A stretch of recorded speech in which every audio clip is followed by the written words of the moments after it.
All right, so let's start this Tuesday edition of the SportsMax Zone with football. Borussia Dortmund are the first team to book their spot in the UEFA Champions League showpiece, set for June 1st at Wembley Stadium in London, defeating Paris Saint-Germain in their semi-final second leg in Paris earlier on Tuesday. Here are the highlights of that encounter. There were an awful lot of yellow shirts sprinting back there because they were caught short for a second. Gonzalo Ramos, spin and turn. Fabian Ruiz trying to get there. Sancho didn't really get there. Vitinha. Now Gonzalo Ramos. Fabian Ruiz. Mbappe had a swing.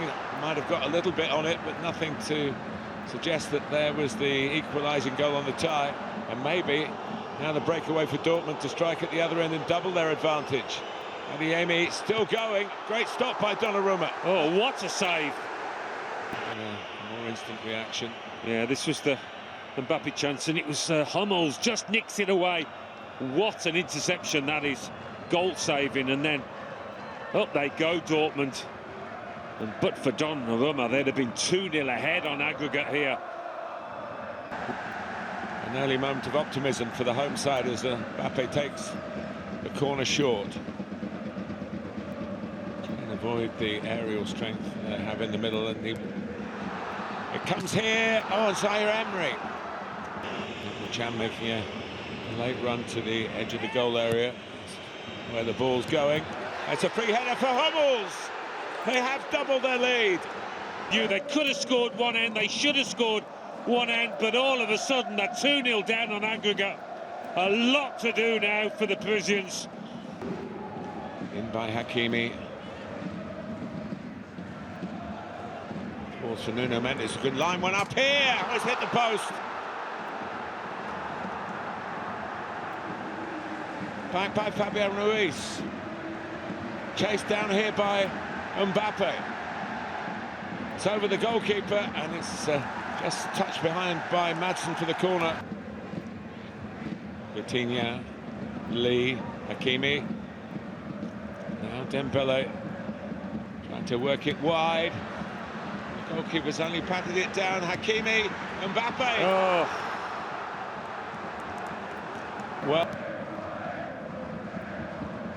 Vitinha has a go. Oh, it's the woodwork yet again. The result that they wanted tonight. Mbappe only stumbled, and that is definitely that. Dortmund celebrate, and what a performance, Alan, to celebrate for. Oh, magnificent team effort that was. Every single player across the whole piece was a good 8 out of 10. It'll live long in the memory, this will, and of course they've got a fantastic day at Wembley to look forward to. All right, so Juan Arango, he joins us this afternoon to review the tie. Good afternoon, Juan. Congratulations to Borussia Dortmund. Of course, their first Champions League final since 2013. A big deal for them, Juan, and I have to say, well-deserved. They're returning to Wembley, because you have to remember that was the Champions League where they played at Wembley against Bayern Munich. Bayern, of course, winning the treble that year. So, and of course, just to get on Lance's good side, was just watching Lars Ricken and, of course, Karl-Heinz Riedel score the goals against Juventus back in 1997, the time that they were able to win their only Champions League. So I'm sure he's smiling from ear to ear at some point. He is right now. Oh, I was reading his mind. You see, look at him. Great job, Juan. Now back to me. But okay. But going back in Dortmund, there was only one question mark that I had: were they able to replicate the effort that they replicated at home in their own backyard? The answer is an astounding yes. And it was interesting to see. There were certain things that you saw with PSG that they looked to do differently. They had Mbappe playing a little bit wider, but of course trying to create everything down the right-hand side. Warren Zaire-Emery made me play 30 minutes too much because he wasn't involved in a lot of the circulation of the ball with Hakimi and with Dembele, who ended up kind of diminishing. And all the balls that were looping over to Mbappe, he already had two players on top of him.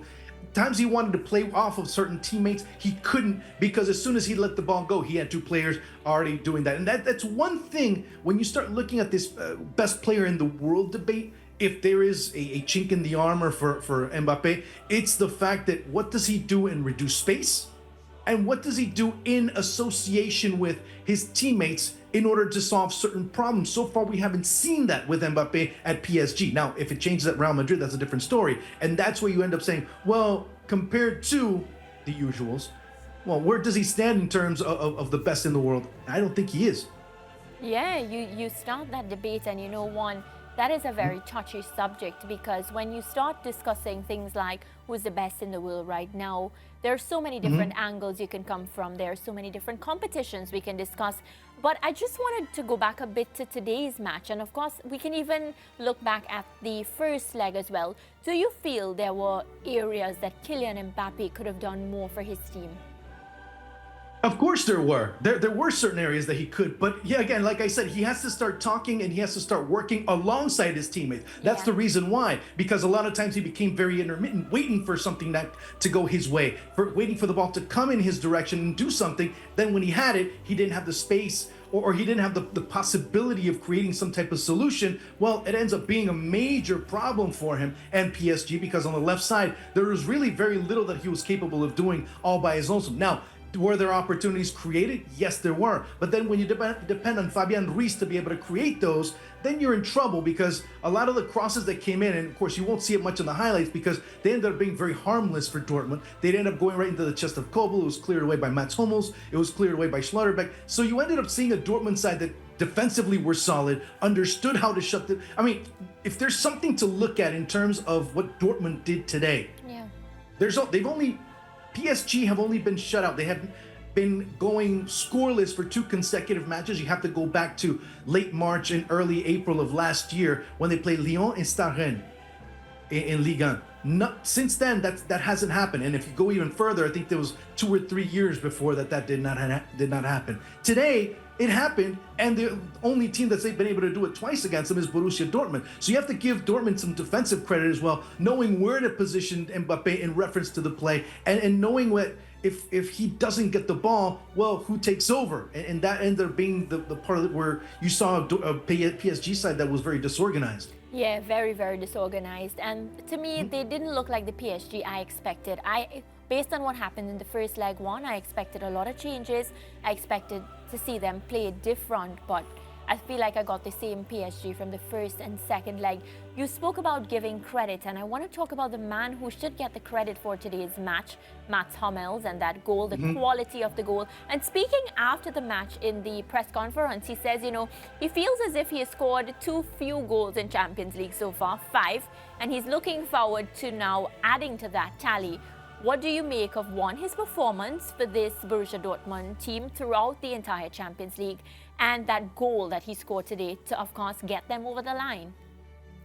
It's funny you say that, because Hummels, like many other, I mean, this time last year, what were we talking about? How Dortmund were on the precipice, on the verge of ending Bayern Munich's reign in the Bundesliga, and then they end up losing the title in the most unbelievable and inexplicable manner possible. But yet a year later, they come back and get to a Champions League final with veteran leadership such as Hummels, who at times ended up being much maligned throughout the latter stages of his career. Then you look at other players too. I mean, I have to add them as well. Jadon Sancho, who was absolutely discarded by Manchester United.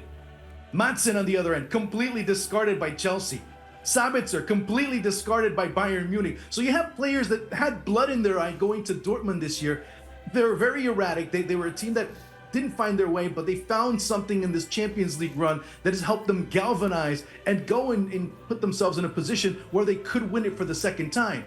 And going back to Hummels, people forget he won a World Cup. People forget that he's been an institution at Dortmund and, of course, in German football for well over a decade. And he had to go out and prove it yet again, and he's done it in such a way that he had the responsibility of Mbappe over on that side. So for him to be able to put him basically in his own back pocket is extremely commendable, and everything else that he's done. Although we can start picking on the things that PSG did wrong today as well. Yeah, and apart from the goal that he scored, Juan, there was that defensive challenge when he stole the ball off the boot of Mbappe, who was about to kick on goal from about 5 or 6 yards. So that was a key moment for Mats Hummels and the part he played today in the victory. But I want to tackle you on something here, Juan, because you spoke earlier about the defensive effort of Borussia Dortmund today. But it could be argued, with PSG hitting the post, I think, 3 times and breaching their defense several times, only not finishing as well as they should, that PSG breached their defense. So although when you look at the game statistically, you will say they were held scoreless, PSG, I think that was due a lot more to some ineffective or inefficient finishing and maybe a little bit of bad luck as well on the PSG attacking side. If you want to include the previous leg, it was 6. So, I mean, there. I was going to make you laugh there for a second. I was going to say Matthias Sammer and just pause. But yeah, you're absolutely right. You see, hey, you see, I did it again.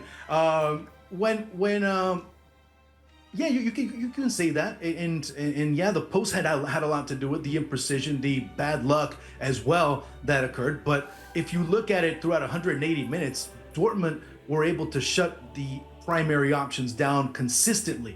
And it wasn't until later on in the match that we saw PSG, especially after Hummels' goal, that we saw a PSG being more aggressive. Keep in mind, I mean, to use the reference, we'd have to go to the return leg against Barcelona, see how PSG played in that match. And then you start seeing how they played throughout 180 minutes now, saying it's a completely different side. The intensity wasn't there until it was absolutely necessary to impose that intensity. And that's where you end up. If in those stretches there was an intensity where they would have been able to block off Dortmund, they were able to pressure them on a consistent basis, maybe we'd be saying a completely different story. Yeah, they absolutely pummeled them. They absolutely, outscored or outshot them, and the ball just didn't. There's times the ball doesn't go in. When it hits the post, there's nothing that I can say. You're absolutely right. They penetrated the defense, but what if they end up hitting the tree in your front yard? Doesn't do anything in your house. So at the end of the day, Dortmund did their job. Dortmund were able to come through, and of course, they ended up getting 2 back-to-back clean sheets. Yeah, let me be clear though that I do accept that Dortmund were stout in their defensive plan and stout in their determination to stifle the PSG attacks. But there has been a raging debate on local radio, some sports talk shows here in Jamaica, Juan, when people are arguing that the better team always wins, or you cannot play better and lose. As long as there is a result in favor of one team, it means that the winning team was the better team. And it is hotly debated because there is the view that sometimes a team plays better, but they were unfortunate and they lost. So if you look at this match statistically today, the PSG team had more ball possession, 67%. They had more corners. They forced more corners, 12-4. They had more attempts on goal, 31-7. They had more attacks, 157-75. More dangerous attacks, 118-32. So a PSG fan could feel as if they were unfortunate today. And? So what? No, I'm just saying that. I'm suggesting that this is a case when people who argue that a team can play better and lose may say, yeah, look at this match. PSG played better and they lost. No, being the better team gives you a better chance to win. It doesn't mean that you necessarily win. That's the beauty of football. The beauty of football is the fact that you can go out and have a bad night and you can still win. You can have a good night and still lose. Yeah. So that's what makes football so unique. Usually in other sports, the better team in an extended series usually wins. It doesn't guarantee you that you're going to win. And that's where things end up being. And of course, if you're looking at the numbers alone, yeah, you're absolutely right at PSG. And if you erased the score line, both the one from tonight and the aggregate, you'd think PSG won if you look at the statistics alone. Yeah. But you see a PSG that was very disorganized, that was just pushing forward. A lot of the shots went over. Keep in mind also, a lot of those shots, they're considered just total shots. The shots on off the post aren't considered shots on target. So let's add to those as well. Yeah. But again, you saw a Dortmund side that was able to take advantage of PSG in the positioning game. The best opportunity of the first half was Adeyemi, which was basically the only opportunity Dortmund had, and he almost ends up getting past Donnarumma. The goal, it's a complete gaffe. You can blame 3 players because Marquinhos makes a mistake when he clears the ball out, ends up being the corner. Then Beraldo loses the mark of Hummels, And then Donnarumma's watching that ball go across and said, Donnarumma's 1.96 m, and he gets tamed in his own area. Yeah. So, I mean, that also is something that needs to be mentioned, because Donnarumma, on several occasions throughout the years, has also cost PSG.